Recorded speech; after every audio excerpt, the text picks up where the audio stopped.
Hi guys, நான் உங்கள் விஜு. இன்னைக்கு லோகேஷ் கனகராஜ் இயக்கத்தில் சூப்பர் ஸ்டார் ரஜினிகாந்த் நடிச்சு ரிலீஸ் ஆன கூலி படத்தோட மூவி எக்ஸ்பீரியன்ஸ் தான் நான் இங்கே ஷேர் பண்ணிக்க போகிறேன். படத்தோட ஓப்பனிங் சீனில் நாகார்ஜுனா விசாகப்பட்டினம் ஹார்பரை லீஸுக்கு எடுத்து நடத்திட்டு வர்றாரு. அவரோட ரைட் ஹேண்டாக இருக்கிறது சோபின்னு.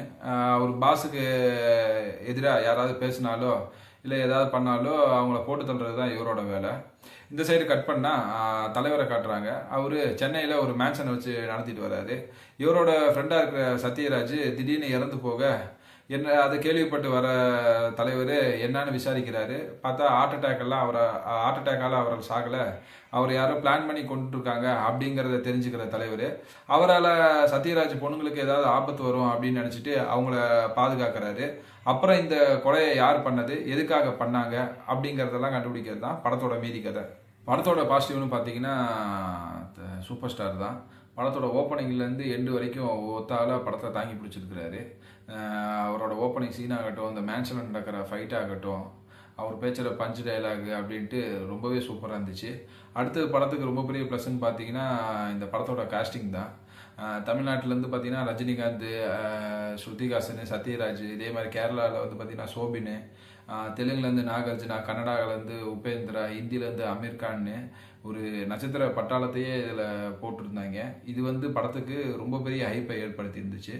மூணாவது பார்த்தீங்கன்னா அனிருத்தோட மியூசிக்கு, பிஜிஎம் ரெண்டுமே பார்த்தீங்கன்னா சூப்பராக இருந்துச்சு.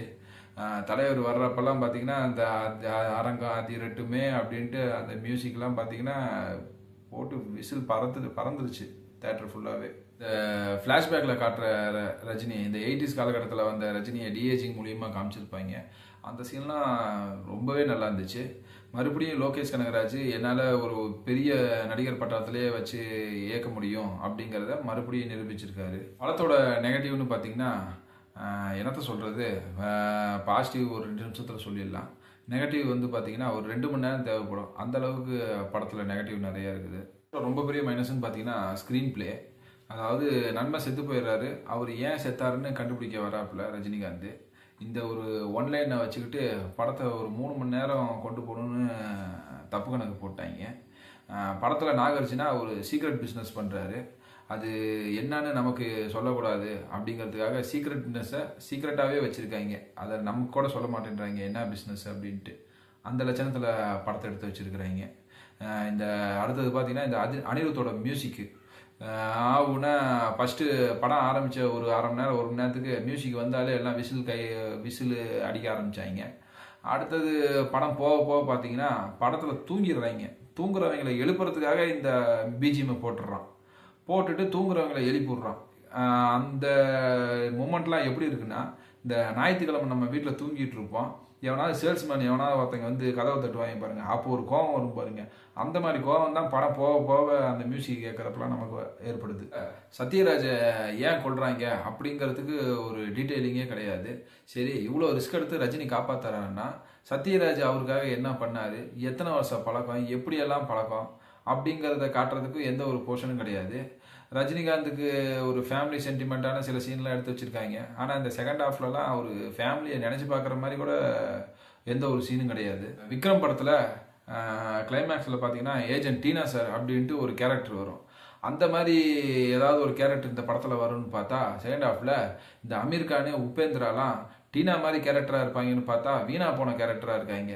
அதுக்கு பேசாமல் பருத்தி மூட்டை குடோன்லேயே இருந்திருக்கலாம். படம் பாதாளத்தை நோக்கி போகுது, சரி தூங்குறவங்களெல்லாம் எழுப்பிடணும் அப்படின்னு போட்ட பாட்டு தான் அந்த மோனிகா பாட்டு. அது எப்படி வரணும், ஏதாவது சுச்சுவேஷன் வேணும் இல்லையா, என்னன்னு பார்த்துருக்காங்க. ஹார்பரில் கப்பல் மேலே ஒரு என்கேஜ்மெண்ட் நடக்குது. இந்த பொண்ணு யாருன்னு பார்த்தீங்கன்னா பூஜா ஆக்டே தான். சோபின்னு பார்த்துட்டு மோனிகா அப்படின்றாரு. உடனே அந்த மோனிகா சாங்கை போடுறாங்க. இது என்ன இலவையா இது, அந்த இதில் நண்பன் படத்தில் சொல்கிற மாதிரி என்ன இலவையா இது அப்படிங்கிற மாதிரி தான் இருந்துச்சு.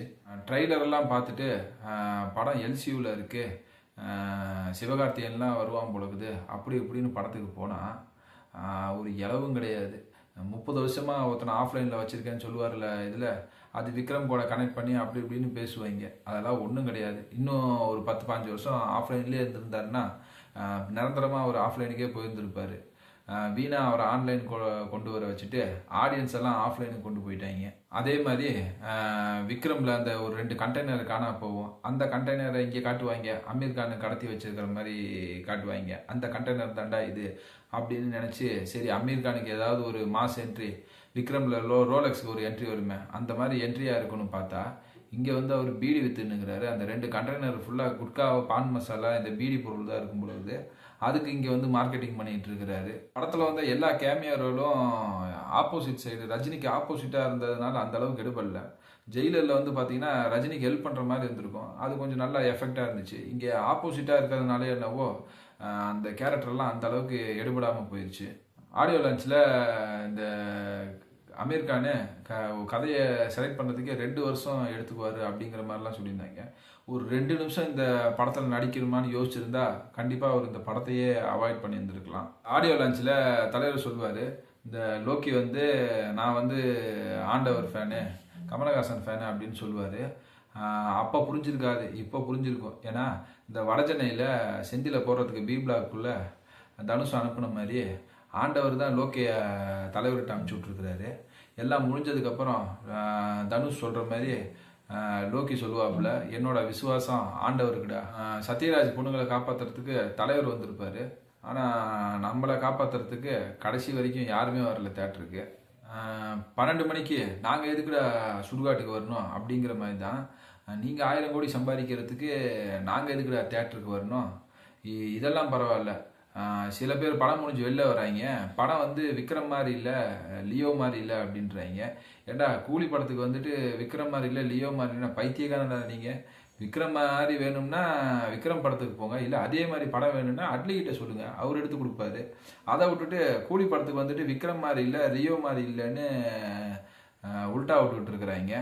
அதுலேயும் சில பேர் பார்த்தீங்கன்னா, நான் வந்து தளபதி ஃபேனு, தலைவர் நல்லாவே நடிச்சிருக்கிறாரு அப்படி இப்படின்னு புகழ்ந்துட்டு இருக்காங்க, எலெக்ஷனுக்கு கேம்பெயின் பண்ணிட்டு இருக்கிறாங்க. மொத்தத்தில் படம் எப்படி இருந்துச்சுன்னா, இந்த விக்ரம் படமும் ஜெயிலர் படமும் பார்த்தவங்க இந்த படம் பார்க்க தேவையில்லை. ஏன்னா 2ஐயும் உருட்டி பரட்டி ஏதோ ஒரு பண்ணுறேன்னு சொல்லிட்டு, படம் பண்ணுறேன்னு சொல்லிட்டு ஒரு 3 மணி நேரத்துக்கு வீணா போனதை ஒன்று எடுத்து வச்சுருக்குறாங்க. தேட்டர் எக்ஸ்பீரியன்ஸுக்காக வேணும்னா போங்க அப்படின்னு சில பேர் சொல்லுவாங்க. செருப்புலேயே அடிங்க அவனுங்கள. தேட்டர் எக்ஸ்பீரியன்ஸ் வேணும்னா தேட்டரை போய் சுற்றி பாருங்கடா, இந்த படத்துக்கு எதுக்குடா போகிறீங்க.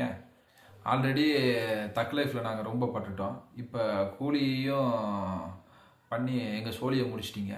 இன்னும் எத்தனை பேர்த்து தான் இந்த தமிழ் சினிமா காவு வாங்க போகுதுன்னு தெரியல. இந்த லோகேஷ் கனகராஜ் ஒரு 10 படம் தான் பண்ணுவேன்னு சொல்லியிருந்தாரு. நீ இப்போ பண்ணாமல் இந்த கூலி மாதிரி இன்னும் ஒரு படம், இந்த படமே முடிஞ்சு அவ்வளோதான் அவன் கேரியர்னு நினைக்கிறேன். எங்கேயாவது அட்வான்ஸ் கொடுத்து வேறு ஏதாவது கமிட்மெண்ட் ஆகிருந்தீங்கன்னா தப்பிச்சுக்கிட்டேன், இல்லைன்னா கண்டிப்பாக எந்த படமும் உனக்கு வராது. கைது 2ஓட உன் சோழி முடிஞ்சுன்னு நினைக்கிறேன். ஏன்டா நீங்கள்லாம் இங்கே வந்து ஏன் இழவு எடுக்கிறீங்க? சின்ன சேனலுக்கு எதாக இருந்தாலும் அது கொஞ்சம் ஆதரவு கொடுங்க. உங்கள் பொண்ணான கையை கொண்டு அந்த பெல்லில் தட்டிடுங்க. அவங்களுக்கு சப்ஸ்கிரைபர் 5-10 ஏறுனா அவங்க மனசு சந்தோஷப்படும். அவங்க வீடியோவும் பாருங்கள், மறக்காமல் சர்ப்ரைஸ் பண்ணுங்கள். தேங்க்யூ.